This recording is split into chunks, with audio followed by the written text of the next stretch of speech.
అయితే ఇలా కెమెరా ముందుకొచ్చి మాట్లాడడం ఫస్ట్ టైం ఫ్రెండ్స్. సో చాలా కొత్తగా అనిపిస్తుంది.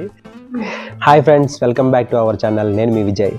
ఈరోజు టాపిక్ ఏంటంటే ఫ్రెండ్స్, నేను 1 month back iPhone 17 Pro Max అయితే పర్చేస్ చేశాను. సో దాని గురించి రివ్యూ నేను మీతో షేర్ చేసుకోవాలనుకుంటున్నాను. యాక్చువల్గా ఈ ఫోన్ తీసుకునే ముందు నేనైతే వివో X100 యూస్ చేస్తున్నాను సో నేను ఆండ్రాయిడ్ నుంచి ఐఓఎస్కి మూవ్ అవుదాన్ని డిసైడ్ అయిన తర్వాత ఇనిషియల్గా నేనైతే 16 Pro Max అయితే తీసుకుందాం అనుకున్నాను. బట్ 17 Pro Max రిలీజ్ అవుతుందని తెలిసిన తర్వాత సో నేనైతే ఫైనల్గా 17 Pro Max రిలీజ్ అయిన 1 month వెయిట్ చేసి 17 Pro Max అయితే తీసుకున్నాను. బయట అవుట్ సైడ్ అయితే స్టార్టింగ్లో 25K ఎక్స్ట్రా పెట్టి కూడా సేల్ చేస్తున్నారు.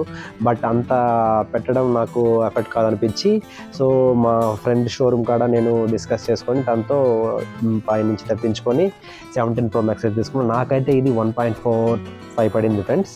సో ఇదైతే నాకు ఐసిఐసి కార్డు ఉండడం వల్ల 5K డిస్కౌంట్ వచ్చింది. మేజర్గా నేనైతే దీంట్లో నాకు బాగా నచ్చింది first colour friends. Because of ఈ కలర్ నచ్చింది కాబట్టి నేను అన్ని రోజులు వెయిట్ చేసి మరీ తీసుకున్నాను. అండ్ యాక్సెసింగ్ అంతా చాలా చాలా ఫాస్ట్గా ఉంది ఫ్రెండ్స్. నేను ఇంతకుముందు ఆండ్రాయిడ్ యూస్ చేసేవాడిని. సో అందులో అయితే దానికి దీనికి యూజర్ ఇంటర్ఫేస్ కానీ పర్ఫార్మెన్స్ లెవెల్లో కానీ చాలా డిఫరెన్స్ ఉంది.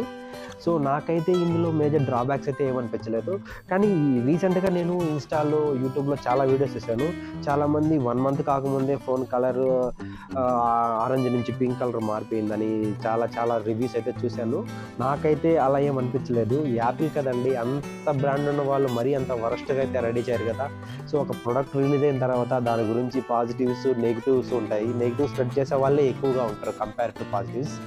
సో నాకైతే ఈ ఫోన్ చాలామంది రివ్యూస్లో కూడా చూస్తాను హీట్ అవుతుంది అనేది. నాకైతే ఆ ఇష్యూ కూడా ఏం అనిపించలేదు. సో నేను 1 month నుంచి యూస్ చేస్తున్నాను కదా, సో నాకైతే ఎక్కడ కూడా ల్యాగ్ అనిపించలేదు. హీట్ ప్రాబ్లం కూడా నేనైతే ఫేస్ చేయలేదు ఫ్రెండ్స్. సో మేజర్గా నాకైతే ఒక చిన్న డ్రాబ్యాక్ అనిపించింది. అది ఎక్కడంటే ఫొటోస్ ఏంటంటే నేను ప్రీవియస్గా వివో X100 యూస్ చేసేవాడిని. అందులో ఫొటోస్ తీసినప్పుడు ఆ క్వాలిటీ పోర్ట్రేట్ షాట్లు కానీ చాలా బెస్ట్ అనిపించేవి. దాంతో పోల్చుకుంటే కొంచెం డిఫరెన్స్ అనిపించింది. వీడియోస్ మాత్రం 4Kలో నెక్స్ట్ లెవెల్ ఉన్నాయి ఫ్రెండ్స్. దానికోసం మాత్రమైతే మనము ఈ ఫోన్ బాగా ప్రిఫర్ చేయొచ్చు. సినిమాటిక్ వీడియోస్ కానీ చాలా వీడియోస్ అయితే చాలా చాలా క్వాలిటీగా ఉన్నాయి ఫ్రెండ్స్. ఫొటోస్ కూడా మనం తీసిన తర్వాత దీంట్లో ఎడిటింగ్ మోడ్స్ ఉన్నాయి. ఆ ఎడిటింగ్ మోడ్లో ఎడిట్ చేసిన తర్వాత ఫొటోస్ కూడా చూడడానికి చాలా బాగున్నాయి ఫ్రెండ్స్. సో ఫైనల్గా అయితే వీడియోస్ మంచిగా అనుకునే వాళ్ళు, పర్ఫార్మెన్స్ వైజ్ బాగుండాలనుకునే వాళ్ళు ఈ ఫోన్ అయితే తీసుకోవచ్చు.